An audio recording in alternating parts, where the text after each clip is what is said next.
অত্যন্ত মূল্যবান নসিহত পেশ করবেন বাবাজান কিবলার সেজু শাহজাদা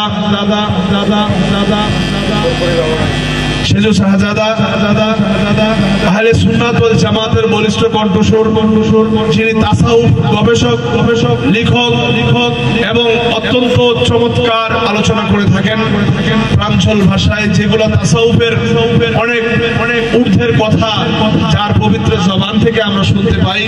বাবাজান কিবলা সেজু শাহজাদা আলহাজ সৈয়দ দস্তগীর বাড়ি মাদ্রাসিল্লুল আলী হুজুর তিনি আর মূল্যবান আলোচনা করবেন। তার পরপরই বাবাজান চলে আসবেন। আমরা সকলে আর দেরি করবো না, নিচে যারা আছেন সকলে উপরে চলে আসুন হযরতকে তিনার মূল্যবান আলোচনা করার জন্য ইন্তেজামিয়া কমিটির পক্ষ থেকে বিশেষভাবে অনুরোধ করছি।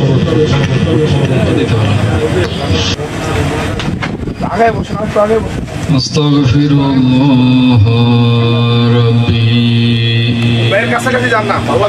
মিন কুল্লি যানবিন ওয়া আতুবু ইলাইহি লা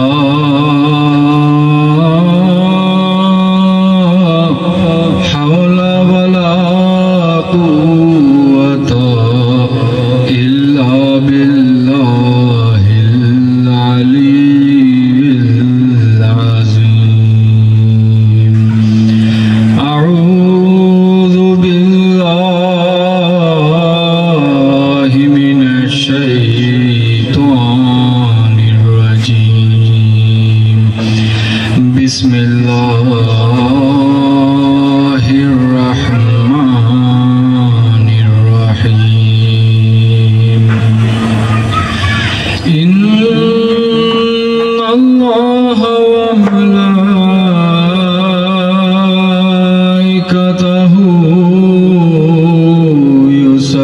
ইউসাল্লুনা আলান নবী ইয়া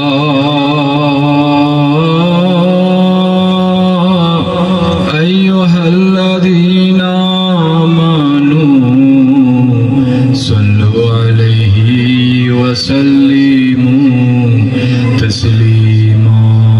আল্লাহুম্মা সাল্লি আলা সাইয়্যিদিনা মাওলানা মুহাম্মাদ ওয়া আলা আলি সাইয়্যিদিনা মাওলানা মুহাম্মাদ। আল্লাহুম্মা সাল্লি আলা সাইয়্যিদিনা মাওলানা মুহাম্মাদ ওয়া আলা আলি সাইয়্যিদিনা মাওলানা।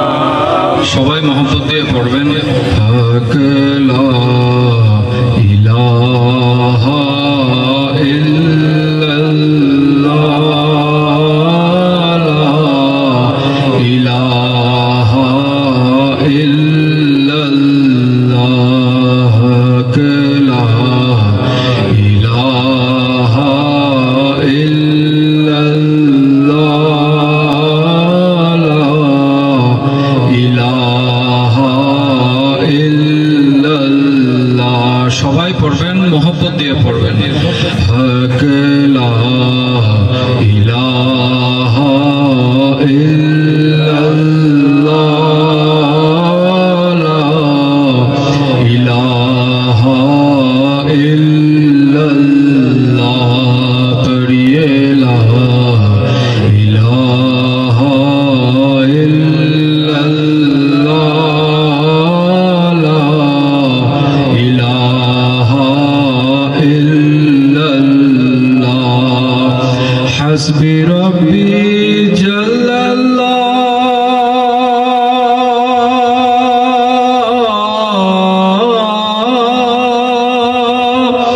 মা ফি কলবি গায়রুল্লাহ।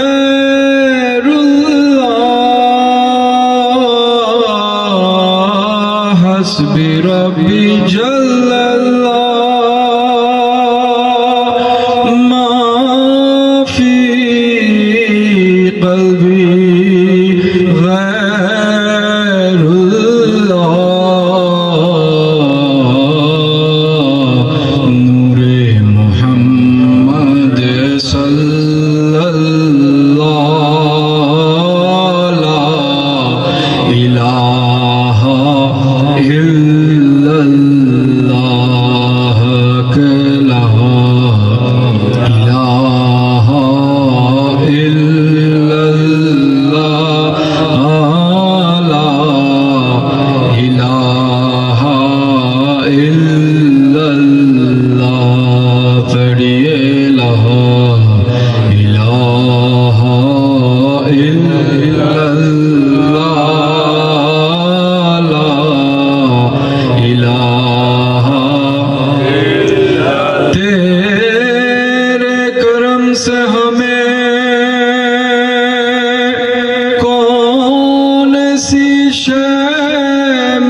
झोली मेरी तंग है, झोली मेरी तंग है, लेकिन तेरे यहाँ, लेकिन तेरे यहाँ कमी नहीं पड़ी। ला इलाहा इल्लल्लाह, ला इलाहा इल्लल्लाह, ला इलाहा इल्लल्लाह, ला इलाहा। किसी ने पूछा के जन्नत की कोई कीमत है, किसी ने पूछा के जन्नत की कोई कीमत है, तो मुस्तफा ने कहा ला इलाहा इल्लल्लाह, ला इलाहा इल्लल्लाह, ला इलाहा इल्लल्लाह, ला इलाहा इल्लल्लाह। अल्हम्दुलिल्लाह, अल्हम्दुलिल्लाह वकफा वस्सलातु वस्सलामु अला इबादिहिल्लज़ीना इस्तफ़ा खास्सतन अला सय्यिदिना मौलाना मुहम्मदिल मुस्तफ़ा व आलिहिल मुर्तज़ा व अस्हाबिहिल मुज्तबा। अम्मा बाद, अऊज़ु बिल्लाहि मिनश शैतानिर रजीम, बिस्मिल्लाहिर रहमानिर रहीम। इन्नल्लज़ीना युबायिऊनका इन्नमा युबायिऊना अल्लाह यदुल्लाहि फ़ौक़ा अयदीहिम, सदक़ल्लाहुल मौलानाल अज़ीम व सदक़ा रसूलुहुन नबियुल हबीबुल करीम। আজকে এই মুখতসর খাস খুসুসি মাহফিলে আগত ধর্মপ্রাণ মুসলমানগণ, আশিকে রসুলগণ, আশিকানে আহলে বাইতে রসুলগণ, বিশেষ করে বাংলাদেশের হক্কানি দরবার শরীফ সমূহের মুরিদান আশিকান ভক্ত বৃন্দগণ, জমান হযরতে শাহজি বারি বাবাজান কিবলা আলম কর্তৃক প্রতিষ্ঠিত দরবারে বারিয়া শরীফের মুরিদান আশিকান ভক্তবৃন্দগণ, আজকের মাহফিলের সদরে মজলিস হযরতে বাবাজান কিবলা আলমের মুরিদান আশিকান ভক্তবৃন্দগণ, আসসালামু আলাইকুম ওয়া রাহমাতুল্লাহি ওয়া বারাকাতুহু। আল্লাহ পাক রব্বুল ইজ্জত আজকের এই মোবারক মজলিসের মধ্যে আমাদের সকলকে আসার বসার তৌফিক দান করেছেন বলে আলহামদুলিল্লাহ।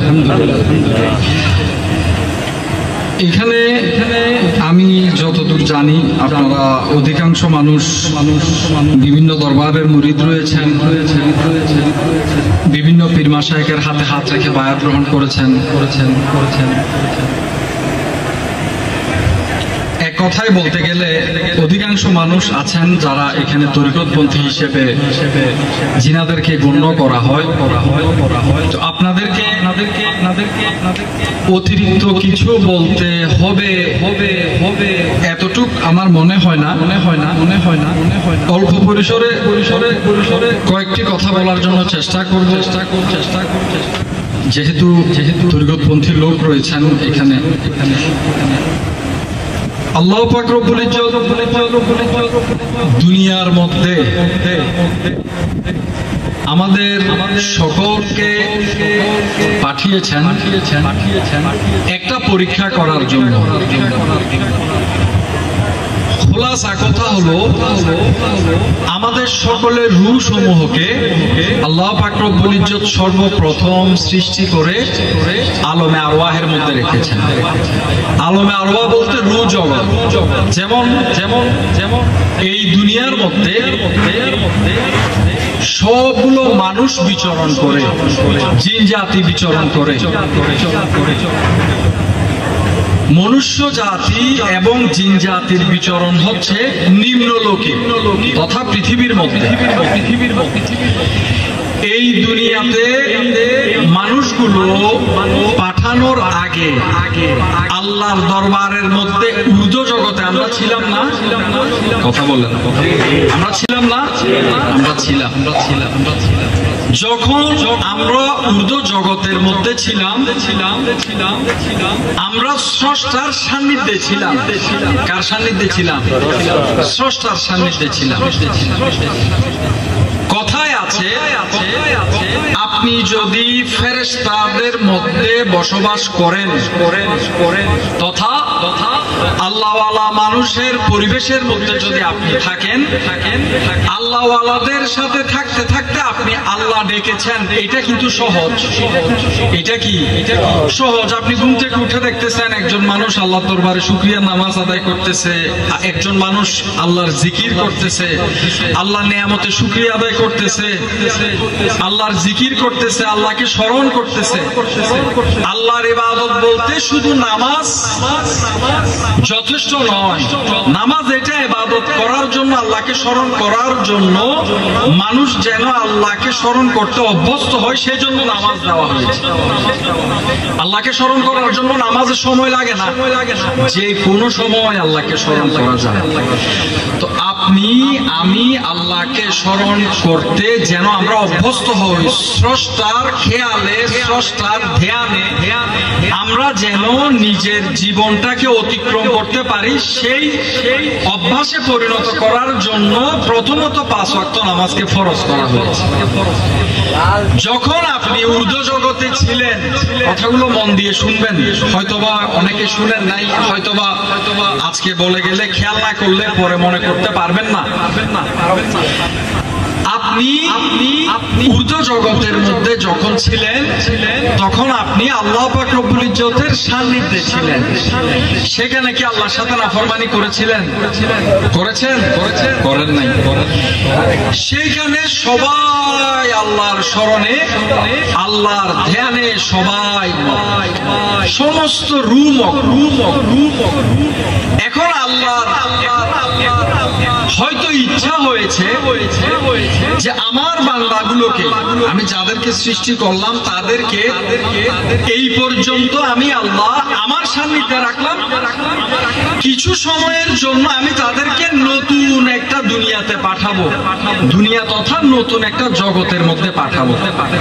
সেই জগতে যাওয়ার পরে আমি লোভনীয় অনেক কিছু তাদেরকে দিব, টাকা পয়সা, ধন দৌলত, নারী পুরুষ, বাড়ি গাড়ি, অসংখ্য কিছু আমি তাদেরকে দিব।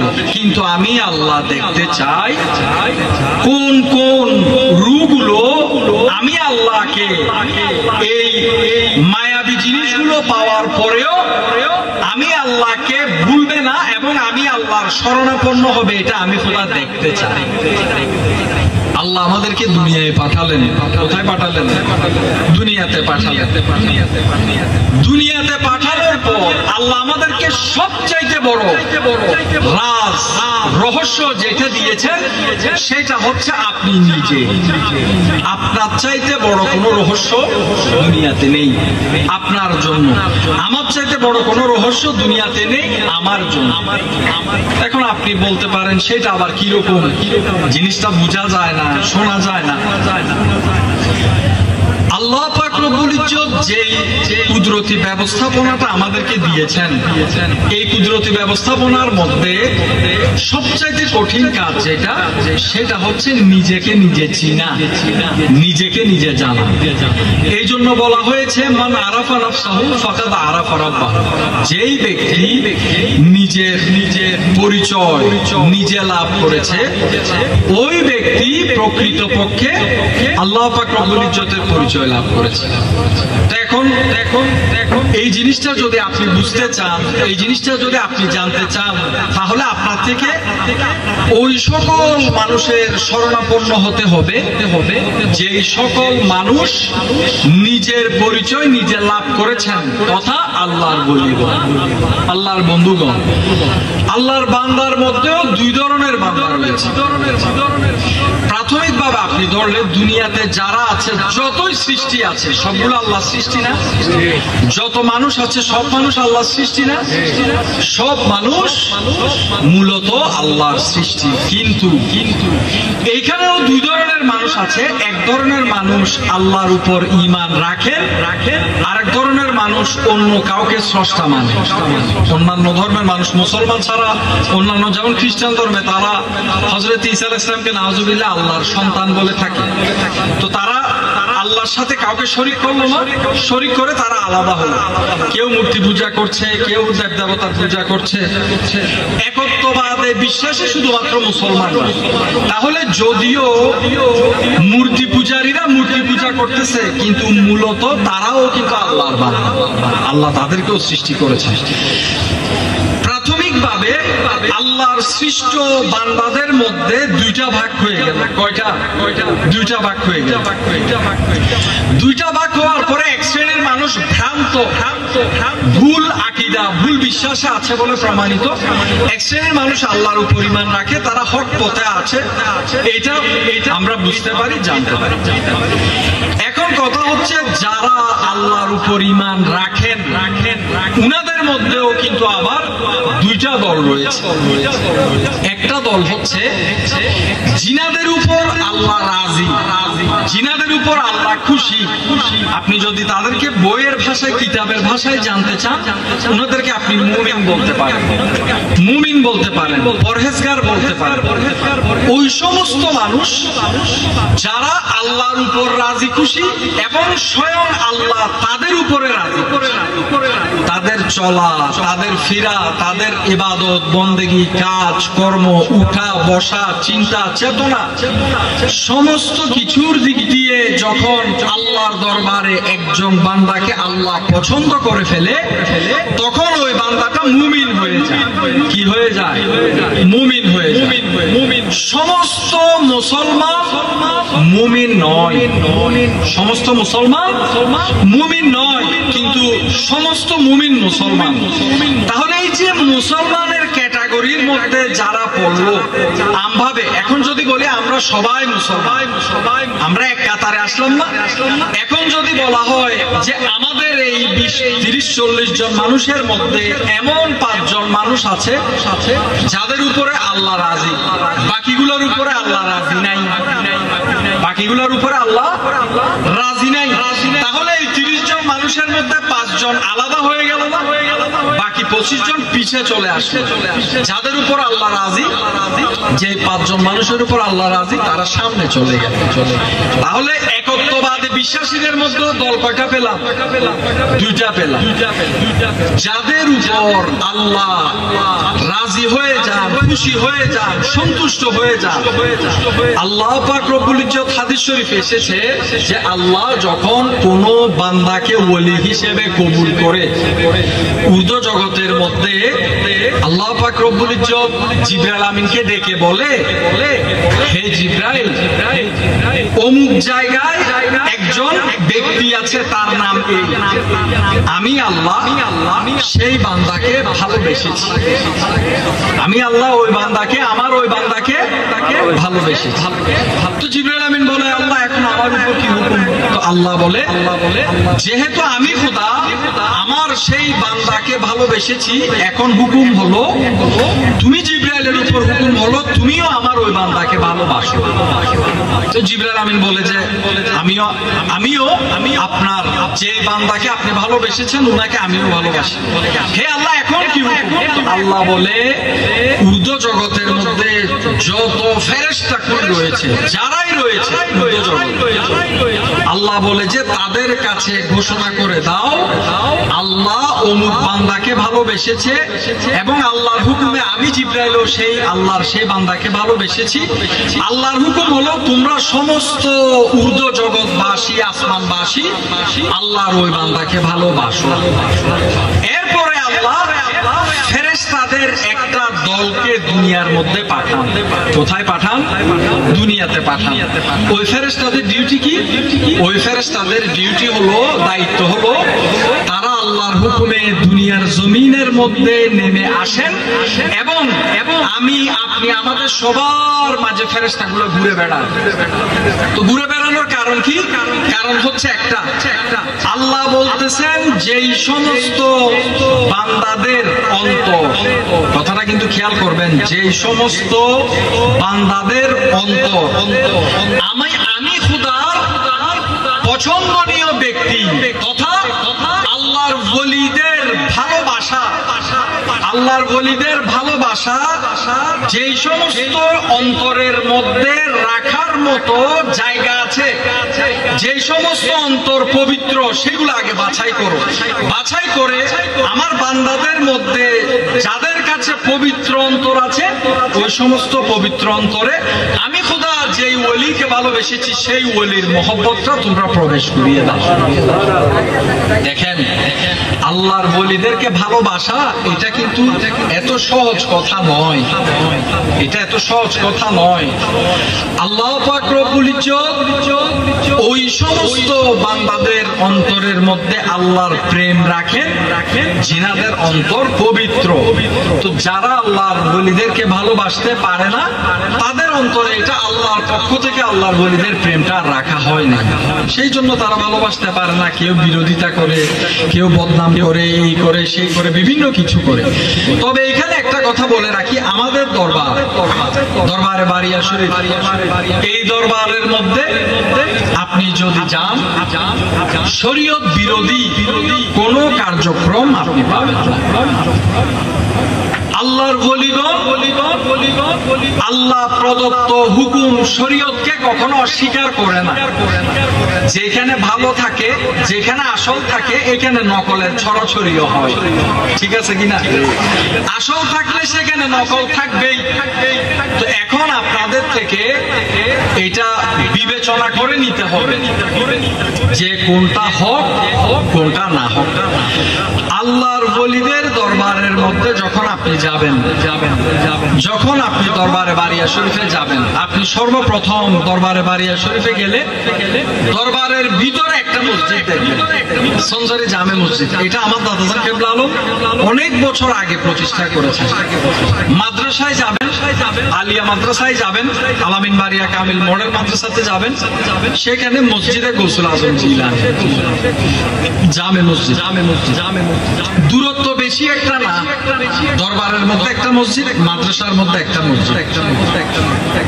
এই মসজিদগুলো তিনি প্রতিষ্ঠা করেছেন এই কারণে, হযরত শাহ জিবারী রহমাতুল্লাহ আলাইহি বলতেন যে শুধু আমি সৈয়দ আব্দুল বারী শাহর কাছে মুরিদ হলে কিছু হবে না, আমার কাছে মুরিদ হয়েছে ভালো কথা, কিন্তু আল্লাহকে ডাকতে হবে। কাকে ডাকতে হবে? আল্লাহকে ডাকতে হবে, আল্লাহর ইবাদত বন্দেগী করতে হবে। এখন আমরা যদি আল্লাহর ইবাদত বন্দেগী থেকে যদি গাফেল হই, আল্লাহর ইবাদত থেকে যদি আমরা দূরে সরে থাকি, তাহলে এটা কি পীরের অনুসরণ হইল? হয় না।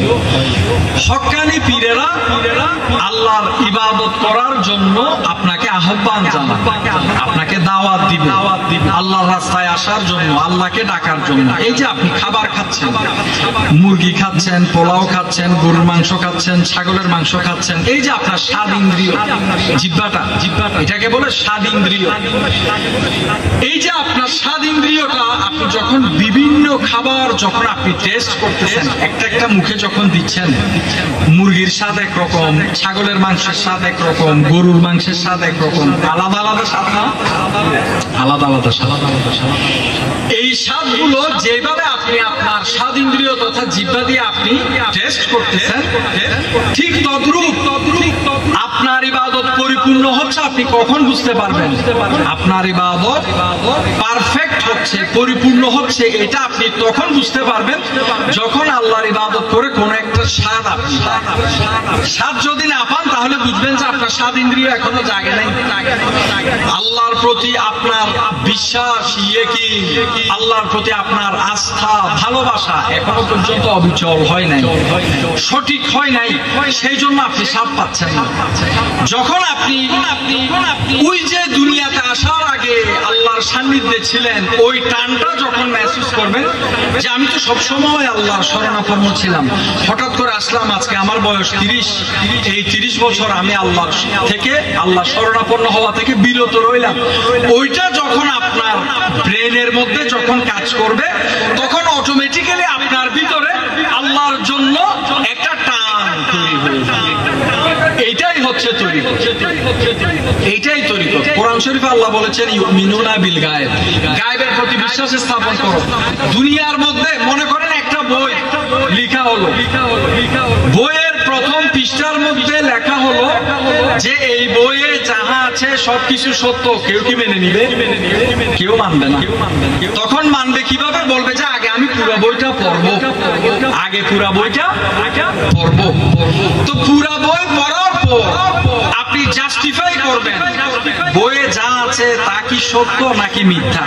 যদি সত্য হয় তখন আপনি লিখিত একটা সার্টিফিকেট দিবেন, এই লেখকের এই বইটাতে যাহা লেখা হয়েছে সব সত্য, ঠিক আছে কিনা। এটা আকল বলে। কিসে বলে? আকল বলে, আমাদের জ্ঞান বলে, আমাদের বুদ্ধি বলে। কোরআনের মধ্যে প্রথম পৃষ্ঠার মধ্যে আলিফ লাম মিমের মধ্যে আপনি আস্তে আস্তে প্রথম পৃষ্ঠায় পেয়ে গেলেন ইউমিনুনা বিল গায়েব, গায়েবের প্রতি বিশ্বাস স্থাপন করো। তো গায়েব কি? সবচেয়ে বড় গায়েব হচ্ছে আল্লাহ। জান্নাত, জাহান্নাম, হাসর, নসর, তাকবীর, এগুলা কেউ দেখেছেন? দেখেন নাই। এগুলা সব গায়েব। গায়েবগুলো বিশ্বাস করতেছেন না? করতেছেন। এইটা হচ্ছে এইটা কি? ঈমান। এই গায়েবগুলো না দেখে বিশ্বাস করার নাম হচ্ছে ঈমান। তো ঠিক তদ্রুপ আল্লাহকে ডাকার জন্য, আল্লাহর শরণাপন্ন হওয়ার জন্য ততক্ষণ পর্যন্ত আপনি পরিপূর্ণ নন যতক্ষণ পর্যন্ত আপনি ঊর্ধ্ব জগতের কথা মনে করতে পারবেন না, তথা খেয়ালে আনতে পারবেন না যে আমি হাজার হাজার বছর আল্লাহর শরণাপন্ন ছিলাম, আজকে আল্লাহ আমাকে দুনিয়াতে নামিয়ে দিল পরীক্ষা করার জন্য। আজকে এই 20 বছর, 30 বছর, 40 বছর, 50 বছর বয়স হয়ে গেল আমি আমার খোদার থেকে বহু দূর। আগে যেরকম স্রষ্টার সান্নিধ্যে ছিলাম এই 20-50 বছরে এরকম আমি হতে পারলাম না, কারণ এটা লৌকিক দুনিয়া, এখানে চর্মচক্ষু দিয়ে আল্লাহ দেখা দেয় না। তো যেহেতু আল্লাহ দেখা দিচ্ছে না, সেখানে জুদাই চলে আসলো। কি আসলো?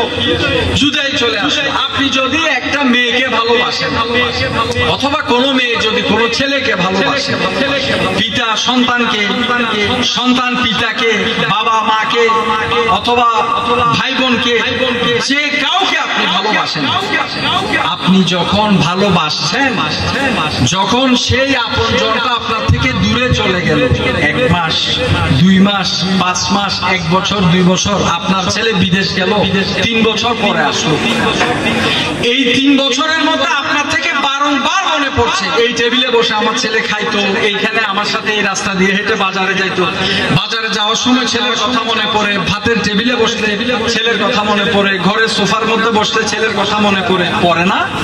পড়ে। কেন মনে? কারণ আপনি তাকে ভালোবাসেন, কারণ আপনি তাকে কি করেন? ভালোবাসেন। তাহলে ভালোবাসার ডেফিনিশনটা কি? ভালোবাসার পরিচয়টা কি? ভালোবাসার পরিচয় হলো আপনি আপনার ছেলের জন্য কষ্ট অনুভব করলেন যে এত বছর আমার ছেলেটা আমার কোলে ছিল, আমার বুকে ছিল, আজকে 3 বছর সে দেশের বাইরে। তো জুদাই, প্রেমের ভাষায় বললে এটা কি? জুদাই। এই জুদাইটা আপনি যখন মেহসুস করলেন, চোখ দিয়ে আপনার পানি পড়া আরম্ভ করলো। একবার বুকে হাত রেখে বলেন তো, কখনো কি যার বয়স এইখানে যতই হয়েছে, কখনো কি এটা খেয়াল করেছেন যে আমি আমার খোদার শরণাপন্ন ছিলাম, আজকে এতগুলো বছর জীবনে চলে গেল, আমি আমার আল্লাহর শরণাপন্ন হতে পারলাম না, আমার আল্লাহকে আমি দেখতে পারলাম না, শুনতে পারলাম না। এই খেয়ালটা করে একবার চোখ দিয়ে পানি ফেলছেন, কয়টা মানুষ আপনি দুনিয়াতে পাবেন? খেয়ালও নাই, এইসব চিন্তা মাথায়ও নাই। এই যে আল্লাহকে স্মরণ করে আপনার চোখ দিয়ে আপনি অশ্রুসিক্ত হওয়া, চোখ দিয়ে পানি পড়া, এটাই প্রেম। জুদাই মেহসুস করা, যখন আপনি আপনার ইলাহির জুদাই যখন মেহসুস করবেন, নৈরাকার ইলাহির জুদাই যখন আপনি মেহসুস করবেন, অটোমেটিক্যালি সমস্ত খারাপই আপনার থেকে উঠে চলে যাবে, অটোমেটিক চলে যাবে। দুনিয়াদারি কাজ করবে না, খারাপই কাজ করবে না, লোভ, তখন আপনার খেয়াল আসবে আমার খোদা লোভ পছন্দ করে না, লোভ অন্তর থেকে উঠে যাবে। আমার খোদা মিথ্যা বলা পছন্দ করে না, মিথ্যা জবান থেকে উঠে যাবে। আপনি যখন জুদাই মেহসুস করতে করতে, আল্লাহর প্রেমে জুদাই মেহসুস করতে করতে যখন আপনি দমদমা আগুনে জ্বলতে থাকবেন, প্রেমের জুদাই যখন মেহসুস হয় তখন সেটা আগুনে জ্বলার চাইতেও কঠিন। এবার যে যাকে ভালোবাসে, চয়েস করা এটা আপনার ব্যাপার। আপনি দুনিয়ার কোনো মানুষ ভালোবাসতে পারেন, আপনি আল্লাহকেও ভালোবাসতে পারেন, এটা আপনার চয়েস। কিন্তু যে যাকে ভালোবাসে তার থেকে যখন দূরে থাকে, সেটা আগুনে জ্বলার চাইতেও বেশি কষ্ট হয়। আপনি যখন আল্লাহর প্রেমে মশগুল হয়ে, আল্লাহর খেয়াল করে, আল্লাহর ধ্যানে, আল্লাহর খেয়ালে, আল্লাহর স্মরণে আপনি যখন জুদাইয়ের আগুনে নিজেকে দগ্ধ করতে থাকবেন, তখন দেখবেন আপনার মধ্যে একটা অলৌকিক শক্তি আসা আরম্ভ হয়ে যাবে। এটা হচ্ছে আল্লাহর ওলিদের যে রাস্তা, সেটার প্রথম ধাপ। এখন আপনারা কোথায় আছেন সেটা আপনারা বিবেচনা করেন। এইটা হচ্ছে আল্লাহ ওয়ালাদের প্রথম ধাপ। দুনিয়া থেকে সবাই যাবে। আজকে আমার বয়স কম, আপনাদের বয়স বেশি, কালকে আমার বয়স বেশি হবে আর কারোর বয়স কম হবে। আপনি যদি কালকে যান, পরশু আমি যাব। আপনি যদি কালকে দুনিয়া থেকে যান, পরশু আমি যাব। যেতে কিন্তু হবে, হয় 2 দিন আগে, সবার থেকে কিন্তু যেতে হবে। তো আমরা আল্লাহর কাছ থেকে আসলাম, আল্লাহর কাছে ফিরে যাব। মাঝখানের এই সামান্য সময়টা, এইটাতে আল্লাহ আমাদেরকে দুনিয়াদারি করার সুযোগ দিয়েছে, বিবাহ করার সুযোগ দিয়েছে, টাকা পয়সা উপার্জন করার সুযোগ দিয়েছে, সুস্বাস্থ্য দিয়েছে, থাকার জন্য বাড়ি দিয়েছে, মাথার উপরে ছাদ হিসেবে বাবা মা দিয়েছে, পরিবার দিয়েছে। এত কিছু আল্লাহ দেওয়ার পরেও আমি আর আপনি এই অল্প 20-50 বছর, 60-70 বছরের এই সময়টাতে সামান্য কিছু সময়ের জন্য আল্লাহর শরণাপন্ন হতে পারলাম না। এইটা তো নিতান্তই একটা মুনাফিকি। এটা কি মুনাফিকি? আল্লাহর শরণ থেকে গাফেল থাকা। আল্লাহ তো আপনাকে সব দিয়েছে। এখন অনেকে মনে করেন যে না, আমি সবসময় আল্লাহকে স্মরণ করা সম্ভব না, দুনিয়াদারি করি, বয়স হয়ে গেলে আল্লাহকে স্মরণ করি। এটা কিন্তু ভুল ধারণা। আমি তো বললাম আল্লাহকে স্মরণ করার জন্য কোন সময় নির্ধারিত নেই। আপনি যখন মন চাইবে আপনি আল্লাহকে স্মরণ করবেন। হতে পারে আপনি রাতের অন্ধকারে একদিন হঠাৎ আল্লাহর প্রেম মেহসুস করে 2টা রাকাত নামাজ আদায় করেছেন, ওযু করে জায়নামাজে বসে 2টা রাকাত নামাজ আদায় করেছেন, আল্লাহর দরবারে হাত তুলেছেন, হাত তুলে ফরিয়াদ করেছেন যে হে আল্লাহ, তুমি খোদার থেকে দূরে সরে এসে দুনিয়ায় নেমে, তুমি খোদার থেকে অনেক দূর, আমি তুমি খোদার জুদাই আমার অন্তরে মেহসুস হয়, তুমি খোদার দিদার লাভ করতে ইচ্ছা করে, তুমি খোদা কুদরতি জবানে কিছু বলবে আমার থেকে শুনতে ইচ্ছা করে, কিন্তু আল্লাহ চর্মচক্ষু দিয়ে তো তুমি দেখা দাও না। আজকে আমার অন্তর ছটফট করছে তুমি খোদার দিদারের জন্য। হতে পারে একটা রাতে আপনি এই ফরিয়াদটা আল্লাহর দরবারে হাত তুলে করেছেন যে হে আল্লাহ, তোমার প্রকৃত বান্দা হিসেবে, গোলাম হিসেবে তুমি খোদা আমাকে ইহকাল পরকালের জন্য কবুল করো। আপনি এই দোয়া করতে দেরি, সারা জীবনের নামাজ হয়তো কবুল হয় নাই, অশ্রুসিক্ত নয়নে রাতের অন্ধকারে আপনি একবার দোয়া করেছেন, হতে পারে সেটাই আল্লাহর দরবারে কবুল হয়ে গেল। আর সারা জীবনে যত গুনাহ করেছেন, পাপ মার্জনা করেছেন, সমস্ত কিছু কুদরতের দরবারে মাফ। চোখের পলকে আল্লাহ রহমান, আল্লাহ রহিম, আল্লাহ করিম। আল্লাহর রহমানিয়তের কোন সীমারেখা নেই, রহিমিয়তের কোন সীমারেখা নেই। আমি আর আপনি যদি কাউকে দান করি, হাজার কিছু হলেও আমাদের খেয়ালের মতো একটা হিসাব থাকবে, আমি এত টাকা দান করলাম, আমি এই করলাম, আমি সেই করলাম। হিসাব বান্দা করে, হিসাব কে করে? বান্দা করে। আল্লাহ কখনো হিসাব করে না, আল্লাহ দিবে বেহিসাব। আরে আল্লাহ তো জানে আমার বান্দা উপার্জনের জন্য কেউ রিক্সা চালাচ্ছে, কেউ ঠেলা গাড়ি ঠেলতেছে, কেউ গাড়ি চালাচ্ছে, কেউ দিনমজুর কাজ করতেছে, কেউ এই করে, কেউ সেই করে। এই অবস্থার মধ্যে আমার বান্দা আমাকে স্মরণ করতে পারছে না, জীবিকা নির্বাহের জন্য দৌড়াচ্ছে। তো আমার আল্লাহ দেখতেছে যে একটা দিনমজুর মানুষ, একটা রিক্সা চালক, সে সারাদিন এই 36-37 ডিগ্রি তাপমাত্রার মধ্যে রমজান মাসে সে রিক্সা চালাচ্ছে, সে কি রোজা রাখা সম্ভব? আমি আর আপনি এসিতে থাকতেছি, আমি আর আপনি ঘরে থাকতেছি, আমি আর আপনি দোকানের মধ্যে বসতেছি, অফিসের মধ্যে বসতেছি, হাজার গরম হলেও আমরা রোজা রাখা সম্ভব। একজন রিক্সা চালক, উনি 35 ডিগ্রি গরমের মধ্যে দিনের বেলা উনি রিক্সা চালাচ্ছেন, উনার দ্বারা তো রোজা রাখা সম্ভব না। এটা আমাদের আকল বলে না। 35 ডিগ্রি গরমের মধ্যে 10টা মিনিট আপনি রোদে দাঁড়ায় থাকেন, 15 মিনিটের মাথায় আপনি ঘুরে পড়ে যাবেন, বেহুশ হয়ে যাবেন। তো ওই রিক্সা চালক কিভাবে রোজা রাখবে? ওই ঠেলা গাড়ি ঠেলতেছে যে ওই মানুষটা কিভাবে রোজা রাখবে? রোজা রাখতে পারতেছে না। তো আমি আর আপনি যদি বুঝি সে জীবিকা নির্বাহের জন্য, 2 মুঠো হালাল রুজির জন্য সে একটা কর্ম করতেছে, তার কর্মের মধ্যে সে রোজা রাখতে পারতেছে না, এটা আমরা বুঝতে, আল্লাহ বুঝে না? আল্লাহ বুঝে কিনা? আল্লাহ আরো বেশি বুঝে। আল্লাহ তো রহমান, আল্লাহ রহিম, আল্লাহ মাফ করে দিচ্ছেন।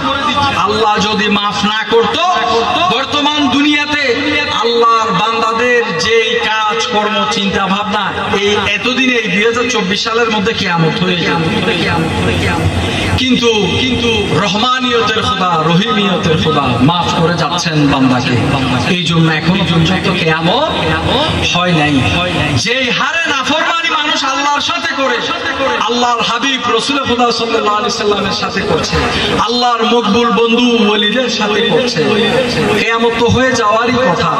হয়তো আমাদের মতো, আমাদের মতো 2-4 জন মানুষ আল্লাহর পছন্দনীয় ব্যক্তি আছে এখনো, যারা আল্লাহকে স্মরণ করছে, আল্লাহর নবীকে স্মরণ করছে, আল্লাহর ওলিদেরকে স্মরণ করছে। হয়তো তাদের জন্য আল্লাহ দুনিয়াতে এখন কায়েম রেখেছে, নয়তো এই দুনিয়া থাকার কথা না। আমি বুঝাচ্ছি, একজন রিক্সা চালক যদি মনে করে আমি রোজা রাখতে পারছি না, আল্লাহ আমার উপর নারাজ হয়ে গেছে, এটা মিথ্যা কথা। এটা খোদা, এটা আমি আর আপনি না যে সহজে নারাজ হয়ে যেত। আল্লাহ কিন্তু দেখতেছেন আমার বান্দা হালাল রুজির জন্য, হালাল রুজির জন্য। তো ওই রিক্সা চালকও যদি সেহরির টাইমে আল্লাহর দরবারে যদি হাত তুলে ফরিয়াদ করে, হে আল্লাহ, তুমি খোদার হয়তো কুদরতের ইচ্ছা হয় নাই, সেই জন্য তুমি আমাকে গরিবী হালতে রেখেছো। তুমি আমাকে কি হালতে রেখেছো?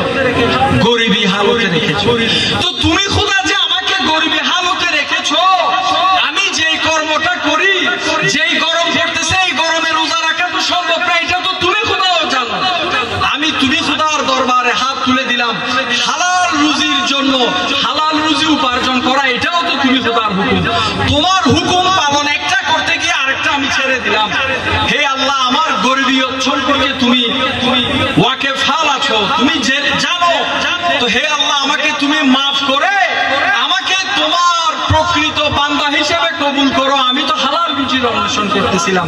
দেখা যাবে আল্লাহ পাক রব্বুল ইজ্জত তার অবিচল নিয়ত গুণে আল্লাহ তাকে চোখের পলকে সে রোজা না রেখেও ওই ফজিলতটা পাবে, যে ফজিলতটা সুদের টাকা, হারামের টাকা খেয়ে রোজা রেখে মানুষ পাচ্ছে। আল্লাহ বারংবার বান্দার দিকে দেখতে হয় না, কুদরতের নিগাহ উঠে একবার, কয়বার? একবার। সারা জীবন যে নামাজ আদায় করতেছেন, সারাটা জীবন আপনি নামাজ আদায় করতেছেন, প্রত্যেকটা ওয়াক্তের প্রত্যেক নামাজ কবুল হয়েছে আপনি বলতে পারবেন? পারবেন না। সারা জীবন আপনি নামাজ আদায় করতেছেন, কেন জানেন? একটা সিজদার সন্ধান। কয়টা সিজদা? একটা সিজদার সন্ধান। আপনি সারা জীবনের মধ্যে আপনি 10,000 সিজদা আল্লাহকে করলেন। 10,000 সিজদার মধ্যে এই এক একটা সিজদা করতে করতে আপনার মধ্যে পরিবর্তন আসতে আসতে জীবনে এমন একটা সময় চলে আসলো, আপনি এমন একটা সিজদা দিলেন যে সিজদাটা আল্লাহর দরবারে কবুল হলো। এই একটা সিজদার উসিলায় জীবনের সমস্ত সিজদা আল্লাহ কবুল করে ফেলেন। আমাদের মধ্যে অপূরণ আছে, আমাদের মধ্যে ঘাটতি আছে, এটা আমরা জানি, এটা আমরা বুঝি, এটা আমরা বিশ্বাস করি। কিন্তু আল্লাহর দয়া, আল্লাহর মেহেরবানি, আল্লাহর ক্ষমা, আল্লাহর করুণা, এইসবের মধ্যে কোনো ধরা বাধা নাই। যেমন হাদিস শরীফে এসেছে, একজন মহিলা সারা জীবন উনি তেমন কোনো ভালো কাজ করেন নাই। হঠাৎ একদিন তিনি হেঁটে যাচ্ছেন একটা কূপের পাশে, কূপ যেখান থেকে বালতি দিয়ে পানির পাত্র দিয়ে পানি তোলা, একটা কূপের পাশে একজন মহিলা দাঁড়িয়ে আছে। হঠাৎ তিনি দেখলেন একটা কুকুর রোদের উত্তপ্ততায়, এটা হাদিস শরীফের মধ্যে এসেছে, রোদের গরমে কড়ারো একটা কুকুর কূপের পাশে এসে দাঁড়ায় আছে, জিহ্বা বের করে দিয়েছে তৃষ্ণার কারণে। একটু পানি পান করলে, তো কুকুরের তো আর হাত নাই যে কূপের থেকে বালতি দিয়ে পানি উঠাবে। কুকুরের হাত পা আমাদের মতো করে কাজ করার মতো অবস্থা কুকুরের, এগুলো চতুষ্পদ জন্তু, এমনি দৌড়াইতেছে, এটাই বিষয়।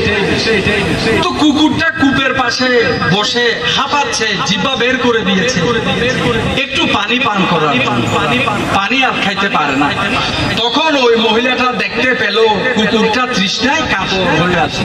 সেই মহিলাটা কূপের থেকে পানি উঠে মোজাকে পানির মধ্যে ভিজিয়ে মোজাটা চিবিয়ে কুকুরের মুখের মধ্যে পানি দিল। কি দিল? পানি দিল। ওই কুকুরটা পানি খেয়ে তৃপ্ত হলো। আমার নবী বলছেন এই কাজের কারণে আল্লাহ ওই মেয়েকে জান্নাত দান করেছে। আল্লাহর ইবাদত করে নাই, আল্লাহর একটা সৃষ্টির উপকার করেছে। তাহলে আল্লাহ কত দয়াবান, আল্লাহ কত মেহেরবান। আমরা ব্যবসার মধ্যে লাভ বুঝি, আল্লাহকে ডাকার মধ্যে লাভ আছে এটা আমরা বুঝি। আপনি অন্তর থেকে একবার আল্লাহ বলেন, হাঁটতে বসতে চলতে ফিরতে দৈনন্দিন কমপক্ষে একবার এমন ভাবে আল্লাহ বলেন, আল্লাহ বলার সাথে সাথে আপনার মাথার তালু থেকে পায়ের তালু পর্যন্ত সমস্ত পশম যেন দাঁড়িয়ে আল্লাহর প্রেম মেহসুস করে একবার আল্লাহ বলে একটা নিঃশ্বাস ফেলেন, দিনে একটা নিঃশ্বাস হলেও ফেলেন আল্লাহর নামে, হয়তো বা দেখা যাবে ওই ডাকটা আল্লাহর দরবারে কবুল হয়ে গিয়েছে। একটা মহিলা যদি মোজা চিবিয়ে যদি একটা কুকুরকে পানি খাওয়ায়, একটা কথা, এখানে সৃষ্টির সেবা করেছে, আল্লাহর সৃষ্টির সেবা করেছে সেই মহিলা। তো আল্লাহ তো দেখতেছে যে এই কুকুরটাও তো আমি খোদার সৃষ্টি, এই কুকুর তৃষ্ণায় কাতর, আমার এই বান্দিনীটা, এই মেয়েটা এসে কুকুরকে একটু পানি খাওয়ালো, তো আমি তো রহমানিয়তের খোদা, আমি তো রহিমিয়তের খোদা, আমি খোদা রহমান, আমি রহিম, আমি খোদা এই একটা কাজের কারণে তাকে আমি জান্নাতি বানাই। এটা কুদরতের ফয়সালা, আল্লাহর ফয়সালা।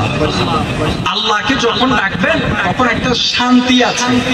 ওই যে বললাম, আপনি যখন খাবার খাবেন, খাবারের মধ্যে যেরকম একটা টেস্ট থাকে, স্বাদ থাকে, ঠিক তদ্রুপ আল্লাহকে ডাকার সময়ও একটা স্বাদ আল্লাহর বান্দারা কি করে মেহসুস করে। তো সেই স্বাদটা যখন আপনি পেতে থাকবেন, আস্তে আস্তে আপনার মধ্যে আল্লাহ ডাকার লালসাটা বাড়বে। বুঝাতে চাচ্ছি আল্লাহকে এমন ভাবে ডাকবেন। আমার দাদাজান কেবলা আলম বলতেন, ডাকার মতো ডাকলে খোদা কেমনে শুনে, ডাকার মতো ডাকতে হবে। এটা বাবা বারিশার কালাম, ডাকার মতো ডাকতে হবে। ভক্ত মুরিদানকে বলে গিয়েছেন, ডাকার মতো করে আল্লাহ ডাকো। আপনি যদি আল্লাহ ডাকতে ইচ্ছা করতেছে না, আপনি জোর করে নামাজ পড়লেন, এটা আপনি অভিনয় করলেন, আপনার মন পরিষ্কার না, আপনি এটা জাহান্নামের ভয়ে করতেছেন, আপনি আপনার মন পরিষ্কার হয় নাই, আগে মন পরিষ্কার করতে হবে। আল্লাহকে ডাকার জন্য শুধু নামাজ যথেষ্ট নয়, শুধু চলতে ফিরতে সব সময় তো আপনি যে আল্লাহকে ডাকবেন, ডাকার জন্য মনের ভিতর থেকে একটা টান আসতে হবে। যখন টানটা আসবে তখন আপনি বুঝতে পারবেন যে আপনার অন্তরটা এখন পরিশুদ্ধ হওয়ার পথে আছে। এই যে আল্লাহর ওলিদের কাছে যায়, আজকে বাবাজান কেবলা আলম এসেছেন, বাবাজানের কাছে সবাই যাচ্ছেন, দেখা করছেন। কেন? আতরওয়ালার কাছে গেলে আতর পাওয়া যায়। আপনি যদি একটা আতরের দোকানে যান, আপনি হোক না হোক আপনি আতরের গন্ধটা আপনার নাকের মধ্যে আসবে। আপনি যদি প্রতিদিন আতর দোকানে যান, আতর দোকানদারের সাথে প্রতিদিন যদি আপনি উঠা বসা করেন, একটু করে আতর আপনাকে বলবে, ভাই একটু এই আতরটা দিয়ে দেখেন। আপনি আতরটা দিলেন, এখন আতরের ঘ্রাণ আসতেছে কিনা? শরীর থেকে আতরের ঘ্রাণ আসতেছে। এই যে আল্লাহর ওলিরা সফর করতে আসে, এইখানে তো এত বড় মাহফিল না, এখানে একটা ঘরোয়া দোয়া মাহফিলের আয়োজন করতে বলা হয়েছিল। আপনারা হয়তো অনেকে নিচে আছে, এখানে আপনারা যে কয়জন লোক আমার সামনে আছেন, আপনাদের সামনে বলছি কথাগুলো। এতক্ষণ কথা বলে যাচ্ছে আপনাদের সামনে, এখানে তো বিশাল কোনো মাহফিল না। তো বাবাজান কেবলা আলম না আসলেও তো পারতেন। আসলেন কেন? এসেছেন যাতে একজন আল্লাহওয়ালার সংস্রবে আপনারা গেলে আপনাদের মধ্যেও যেন আল্লাহ ডাকার একটা খিদা আপনাদের অন্তরে যেন আসে। এটা হচ্ছে আল্লাহর ওলিদের কাজ। আল্লাহর ওলিরা বিভিন্ন জায়গায় সফর করে। আল্লাহর ওলিরা ছোট আর বড় মজলিস দেখেন না, গ্রামে গঞ্জে পায়ে হেঁটে যায় যে এরকম রাস্তার মধ্যে উনারা গিয়ে আল্লাহর বান্দাদের কাছে গিয়ে বসে নিজের সান্নিধ্য দেয়, যেন বান্দাকে আল্লাহমুখী করা যায়। যদি অনেকে মনে করে থাকেন যে কোন বড় দরবারের পীর মাশায়েখ হলে অনেক টাকা হাদিয়া দিতে হয়, তাইলে আসবে, নাইলে না, এগুলো হকের পরিচয় নয়। এগুলো হকের পরিচয় নয়। হক হলো যেখানে আল্লাহর বান্দাদের খিদা থাকবে, আল্লাহর ওলিরা সেইখানে যায়। এটা হচ্ছে হকের পথ। তো আল্লাহর ওলিরা আমাদের মাঝে আসে এই কারণে যেন আমরা ওই আলমে আরওয়াহের মধ্যে থাকাকালীন সময়ে যেই খোদার সান্নিধ্যের মধ্যে আমরা ছিলাম, সেই খোদাকে যেন আমরা স্মরণ করতে পারি, সেই খোদার জুদাই যেন আমরা অনুভব করতে পারি, ওই খোদাকে ডাকার খিদা যেন আমাদের মধ্যে তৈরি করতে পারি। সেই জন্য তো আল্লাহর ওলিদের প্রেম, ভালোবাসা এটা অনিবার্য, এটা আপনার থেকে লাগবে। কেন? আল্লাহ যে আছেন সমগ্র সৃষ্টির মধ্যে, আল্লাহকে দেখেছে একটা প্রমাণ আছে, সেটা হচ্ছে আমার নবী সবে মেরাজের মধ্যে গিয়ে আল্লাহকে দেখেছেন। আর কোন মানুষ আল্লাহকে দেখে নাই। আল্লাহকে দেখেছেন আল্লাহর নবীকে দেখেছেন সাহাবায়ে কেরাম। আমার নবীর সাথে যখন দেখা করতো, আমার নবী যখন কোন জায়গায় সফরে যেত, আমার নবীর হাত মোবারকের মধ্যে চুমু খেত, পা মোবারকের মধ্যে চুমু খেত। এটাকে কদম বুসি বলে। এখন তো আপনারা মোবাইলে অনেক ভিডিও দেখবেন যেখানে বলে হাতে পায়ে চুমা দেওয়া শিরিক, মাথা নাকি এরকম নামাইলে শিরিক। এগুলো হচ্ছে বেফুজুল কথাবার্তা। মা বাবাকে পায়ে চুমু দিলেন, পায়ে চুমা দেওয়া যায়। আমার নবীকে সাহাবায়ে কেরাম পা মোবারকে চুমু দিত, হাত মোবারকে চুমু দিত। সম্মানী মানুষকে দেখলে উঠে দাঁড়াবেন, কোন একজন আলেমকে দেখলে বসার থেকে উঠে দাঁড়িয়ে যাবেন, কোন একজন পীর মাশায়েখকে দেখলে বসার থেকে উঠে দাঁড়িয়ে যাবেন। আমার নবী যখন মা ফাতেমার ঘরে যেতেন, মা ফাতেমা আল্লাহর নবীর সম্মানার্থে বসার থেকে দাঁড়িয়ে যেতেন। আবার মা